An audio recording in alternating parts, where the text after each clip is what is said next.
So, Christian nationalism is quite the topic these days. A lot of Christians surprisingly support it. There are quite a few who do not.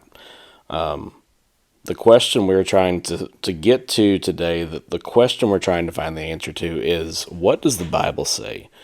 What does it say about Christian nationalism? Is it what the New Testament lays out? Is it what Jesus would have wanted even? That's what we're going to be asking today. And hopefully, and surely, we will find the answers in God's Word. Just a real quick hop over here. When you're looking up Christian nationalism on Google, there's what you find. I'm not really giving you, some of you guys, I'm not really giving you anything that you don't already know. But, there you go. There's the description of it. Let's go over to images here. You find all kinds of opinions. I feel like so many people are so opinionated about this. I don't, yeah. There's, this whole thing has just become so politicized. This whole thing has just been blown out of proportion. And I've seen very few that honestly give what the Bible says about it, in my opinion. I want to go ahead and just hop right into this here. Jesus in John chapter 18, verse 36. Here, I'll pick up at verse 33. So Pilate entered his headquarters again and called Jesus and said to him, "Are you king of the Jews?" Jesus answered, "Do you say this of your own accord? Or did others say it to you about me?" Pilate answered, Am I a Jew? Your own nation and the chief priests have delivered you over to me. What have you done? Jesus answered, y'all, this is key. This is just key. My kingdom is not of this world. He says, if my kingdom were of this world, my servants would have been fighting, that I might not be delivered over to the Jews. But my kingdom is not from the world. Okay, that is, that verse right there, in all honesty, in my opinion, sums it up. I could just turn this video off right now. But we are going to explain this a little bit. Now, of course, Jesus is standing before Pilate, and these words here, my servants would have been fighting. If the kingdom of God was supposed to be, now, post-cross, post-Jesus physically being here on earth, if the kingdom of God was ever supposed to have been a political movement, something that is completely legislated, we can talk about the ins and outs of it. Personally, as a Christian, obviously, I do think, and I would like it if there were more Christian laws. I don't think any Christian would necessarily have a problem with that. The whole point is not so much the law aspect of it. I mean, there's actually quite a few laws in our system already that actually have a biblical backdrop to them. But I think the issue with this, my personal issue with this, and I know the issue of many, is who is going to be in charge of all of this? Who is going to be really pushing this? And, as people have seen, this is massively being funded by certain, I guess you would say, directions on the right. I saw a thumbnail when I was researching this, and it said, "Why does all the rich billionaires all of a sudden want you to be Christian?"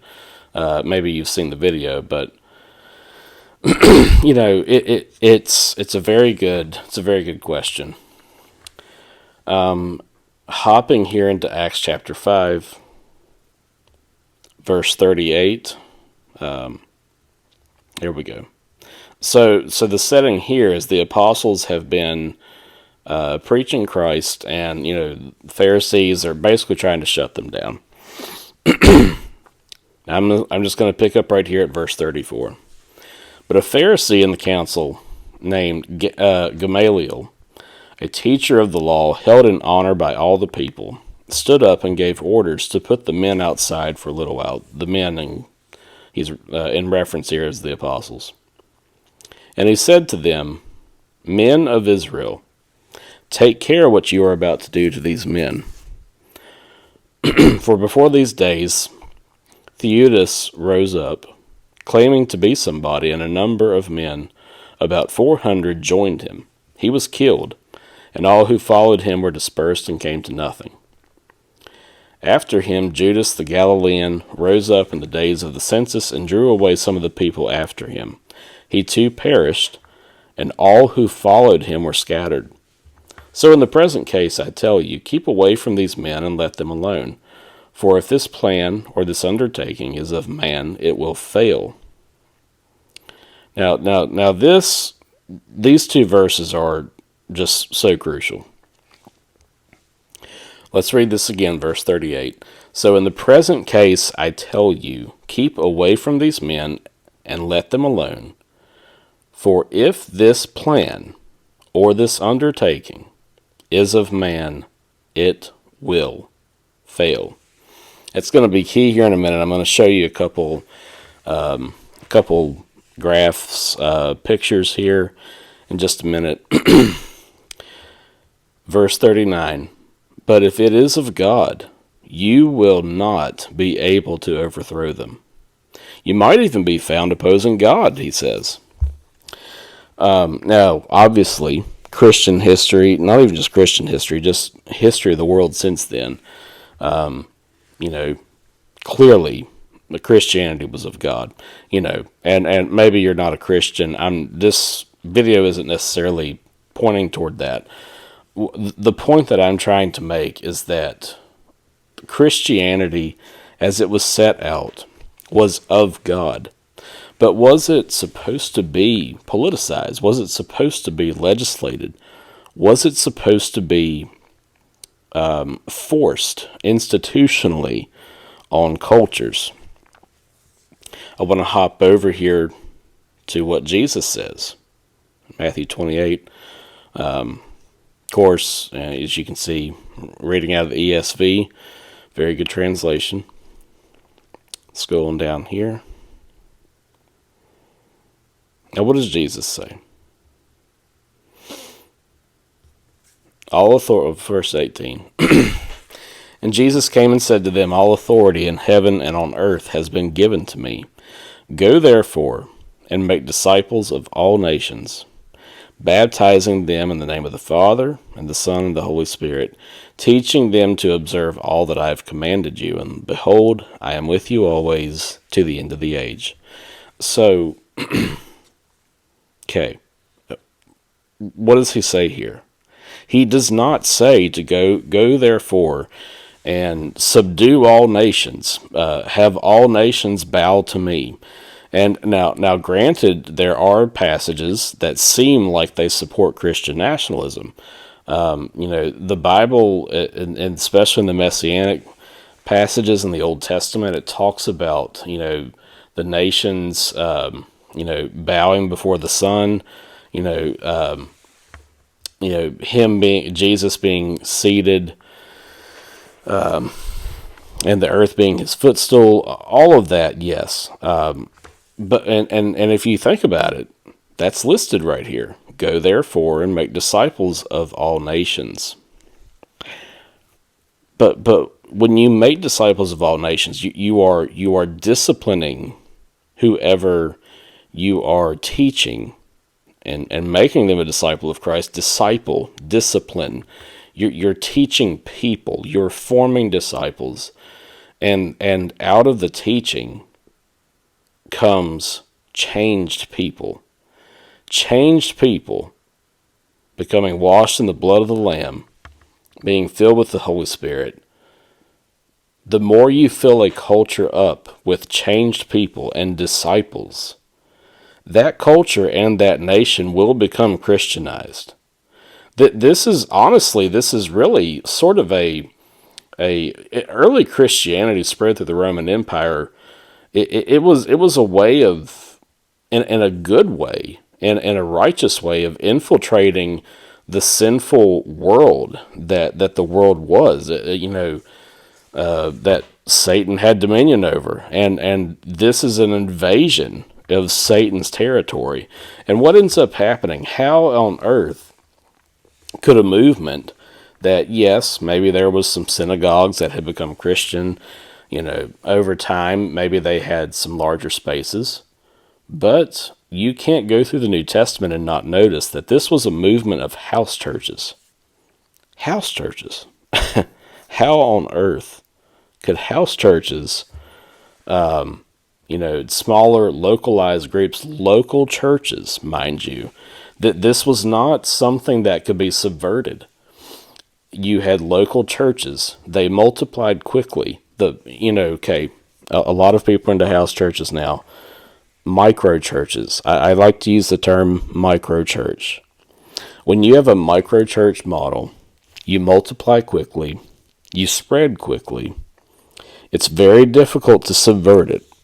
It's very difficult to infiltrate the entire thing. Sure, you can infiltrate some micro churches, but you can't turn the entire movement around. And what ends up happening? Constantine is a debated figure, but there's a reason why the Roman Empire adopted Christianity, and it was a movement that spread by the power of the Holy Spirit. Now, what we're looking at here is a graph, and these are countries that were once institutionally Christian, and clearly they've become secular, or they just disintegrated. The Holy Roman Empire, or Roman Empire, rather. England, you can see all of this down through here. All of these countries here, it's honestly very self-explanatory what ends up happening. Another timeline. You see the decline of Christian values, and these are the same countries. If you notice that. Mostly here, the same countries. And what ends up happening? These are countries that were once institutionally Christian. See? Once institutionally Christian. Look at them now. A lot of people don't realize, but even in the Old Testament, it was never supposed to be kings. It was supposed to be God in charge of Israel, and judges having the rule. It kind of the New Testament kind of mimics that. If you know anything about the New Testament, elder rule, elders, the plurality of elders ruling over the church, and Jesus Christ being the head of the church. It's what Israel was supposed to be in the beginning after they left Egypt. Of course, what do we see now? We see all of these countries that a form of Christian nationalism was tried, and it does not last. You can't institutionalize this and expect it to last. But what you can do is try to have the Holy Spirit move if Christians do what they're supposed to do, and go, therefore, and make disciples, like Jesus said. Another example, we won't go there, but Acts 26. Paul is not trying to use the throne of King Agrippa to try to subvert the political sphere and to, try to push his agenda through through, the Roman system. He is simply trying to witness, and King Agrippa says, Paul, you could almost persuade me to become a Christian. He's doing what Jesus said. The idea of societies becoming Christian by the power of the Holy Spirit is not anti-Bible. It is not anti-New Testament. But societies becoming Christian and it being forced on them and institutionalized, it always goes south and it never lasts. And I can tell you, most of the people that's pushing this today in America, for this to be a political thing, to happen through politics, number one, it's being funded in a lot of places through your dollars that you're putting in the offering plates. It wouldn't be a thing if the preachers that are behind it didn't have your dollars to fund it with. And this is also something that I would say that is honestly, it is a child of ivory tower theology. It sounds great on paper, but when it actually comes out of the bubble and tries to function in society, as you can see, it never lasts if it's done by the hands of man. But if it's done by the Holy Spirit, it will last. So, there's my thoughts on Christian nationalism. Drop me something in the comments. Let me know your thoughts. And as for me and my house, we serve the Lord. Choose this day whom you will serve. God bless you.